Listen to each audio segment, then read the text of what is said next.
Yesterday, Trump said extending the ceasefire with Iran was highly unlikely. Today, he extended it. Iran didn't move an inch now. Before I explain what that actually means, let me give you 3 other things Trump said about this war. On March 9th, he said, "The war is very complete, pretty much." Iran was still firing missiles. On March 24th, he said, "We have won." Iran was still firing missiles. And last week, he said extending the ceasefire was highly unlikely. Today, he extended it. This is not a story about who won the war. It is a story about something far more interesting: how a country that lost its supreme leader, its nuclear program, and had 30 of its generals killed simultaneously in the first minutes of a surprise attack, still gets to set the terms of the ceasefire. That is what we are going to examine today. Let's go back to the beginning, not the political beginning, the operational beginning. Because the way this war started tells you everything about how it is unfolding now. June 13th, 2025, before dawn, Israeli Air Force jets begin 5 waves of strikes against Iranian nuclear facilities, missile factories, and military infrastructure. More than 200 fighter jets, more than 330 munitions in the opening hours alone. But here is what most people missed. The airstrikes were not the first thing that happened that morning. The first thing that happened was an intelligence operation that had been running for months inside Iran.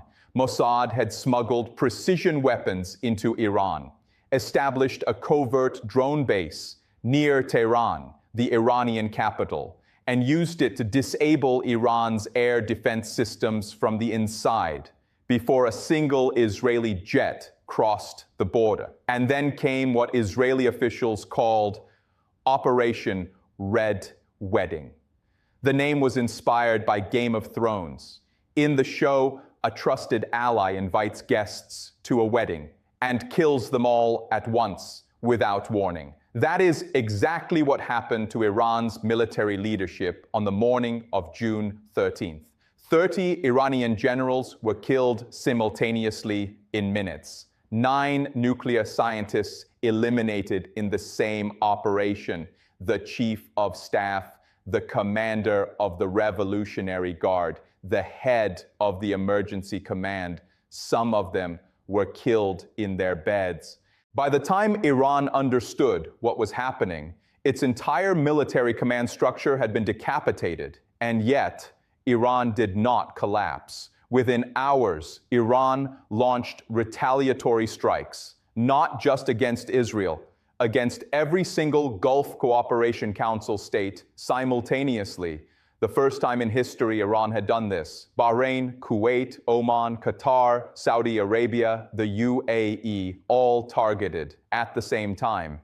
And then Iran did something that changed the entire logic of this war. It closed the Strait of Hormuz. Now, I want you to understand what the Strait of Hormuz actually is, because the word strait makes it sound like a geography term. It is not. It is the single most consequential 33-kilometer stretch of water on the planet. 20% of the world's oil passes through it every single day. Every single day. When Iran announced the closure, oil prices jumped immediately. When Iran announced it was fully open on April 17th, prices dropped 10% in hours. When Iran closed it again the next morning, they jumped back. One country, one waterway, holding the global economy hostage. But here is the detail that almost nobody reported. And this is the part that explains why the strait is still not fully open, weeks after ceasefire negotiations began. Iran does not know where all its own mines are. When Iran mined the Strait of Hormuz, it used small boats, decentralized forces, no clear command chain, no systematic record of where each mine was placed. some of the mines have drifted from their original positions due to sea currents. The result? Neither Iran nor the United States has a complete picture of how many mines remain in the strait or exactly where they are. Iran announced the strait was open. Ships started moving. Then Iran announced it was closed again. This is not just political maneuvering. Part of it is genuinely technical. Iran built a weapon it cannot fully control. And the United States, the most technologically powerful military in the world, does not have surplus minesweeping vessels positioned in the strait to clear it quickly. This is not a problem that resolves in days. It may take months. Meanwhile, Iran has submitted a negotiating demand to charge $2 million per ship for strait passage. Not as a joke, as an official negotiating position. Tehran is attempting to transform the world's most critical shipping lane into a toll road, and Trump is negotiating. Now let's talk about what Iran lost, because it is important to be precise here. The losses are real and significant. Khamenei is dead, the man who led Iran for 34 years, killed in the opening hours of the February 28th strikes, along with members of his family, in his own residential compound. Israel destroyed the building where Iran's Assembly of Experts was supposed to meet to select a successor, deliberately to delay the transition. Iran moved quickly anyway. The new supreme leader is Mojtaba Khamenei, the son of Ali Khamenei. American officials protested the appointment. Trump offered a $10 million bounty for his capture. The nuclear program has been significantly set back. Natanz, Isfahan, Fordo, all struck.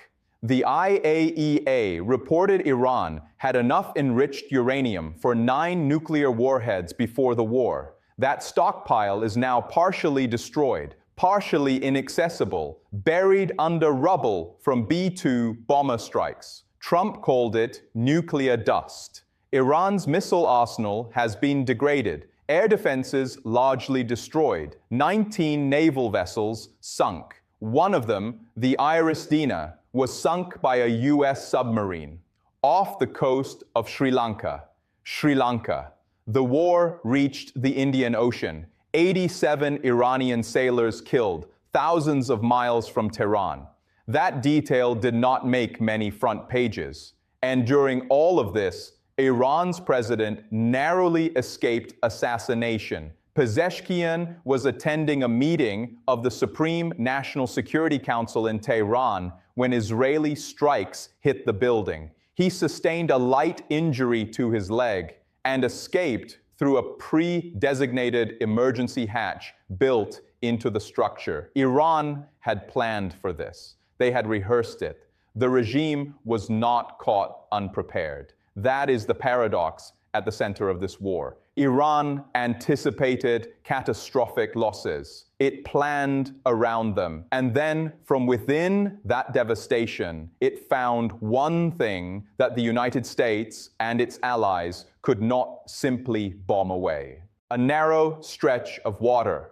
Now, let us talk about who is actually winning this. The United States entered this war with stated objectives that shifted almost weekly: prevent nuclear weapons, destroy missile capabilities, regime change, seize oil resources. After nearly 2 months of war, none of these objectives have been fully achieved. The nuclear program is damaged but not eliminated. The missile program is degraded but not destroyed. The regime has a new leader. Iran's oil is under a naval blockade, not U.S. control. And Vice President Vance flew to Pakistan for 21 hours of direct talks, the highest level U.S.-Iran meeting since 1979, and came back with nothing. Israel achieved its most significant stated objective, setting back Iran's nuclear program by years. But the war has not ended. Hezbollah is wounded but operational. Hamas is degraded but present. and Israel is now fighting simultaneously in Lebanon while trying to finalize a ceasefire with Iran, while Netanyahu insists Lebanon is not included in the ceasefire. The strategic clarity Israel sought has not arrived. Iran lost its supreme leader, lost its nuclear infrastructure, lost a significant portion of its military capacity, and yet it is the only party in this conflict that has successfully forced all others to negotiate on its timeline. That is not nothing. That is, in fact, the definition of leverage. And then there is the actor who has said the least and gained the most: Turkey. When the strikes on Iran began on February 28th, Erdogan condemned them. He also condemned Iran's retaliation. He closed Turkish airspace to offensive operations. He refused to allow US bases on Turkish soil to be used for strikes. An Iranian ballistic missile entered Turkish airspace. NATO interceptors shot it down. Erdogan issued a warning to Iran, then continued pursuing peace talks. Turkey's foreign minister, Hakan Fidan, traveled to regional capitals, framing Turkey as an advocate for de-escalation, while simultaneously ensuring that Washington and Jerusalem understood Ankara would not be a staging ground for this war. And critically, when the United States considered using Kurdish armed groups inside Iran as a ground component against the regime, Turkey pushed back hard. Washington ultimately set that option aside. A NATO ally quietly vetoed a US military strategy. Turkey entered this war as a potential target of Iranian retaliation, a potential pressure point for US demands, and a potential flashpoint for refugee flows. It has emerged as none of those things. It has emerged as the one regional power that everyone still calls. So, where does this leave us today, April 22nd, 2026? The ceasefire has been extended indefinitely until Iran submits what Trump calls a unified proposal. Trump himself explained the extension by saying Iran's government is seriously fractured. That phrase is worth examining carefully. If Iran's government is fractured, who exactly is the US negotiating with? And can whoever sits across the table actually deliver on what they agree to? Iran's UN envoy said this morning that the next round of talks will happen in Islamabad as soon as the US ends its naval blockade. The US says the blockade continues until Iran reopens the strait. Iran says the blockade is an act of war and a ceasefire violation. The strait remains partially closed. 230 loaded oil tankers are reportedly waiting inside the Gulf. The world is watching a standoff between a country that has lost almost everything and a superpower that cannot find the exit. Here is the question I want to leave you with. Iran has discovered something in this war that no amount of military strikes can take away. The Strait of Hormuz as permanent leverage, not a temporary tactic, a permanent structural advantage. Every future US president, every future Israeli prime minister, every future Gulf monarch will negotiate with the knowledge that Iran can, at any moment, reach for that lever again. If that leverage becomes a permanent feature of Iranian foreign policy, what does it mean for the next 20 years of global energy architecture, for the corridors being built through Syria and Turkey, for the Gulf states now desperately investing in pipeline bypasses? That is the real question this war has raised, and we do not yet have an answer. Leave your thoughts in the comments. I read every single one. If this level of analysis is what you come here for, you know what to do.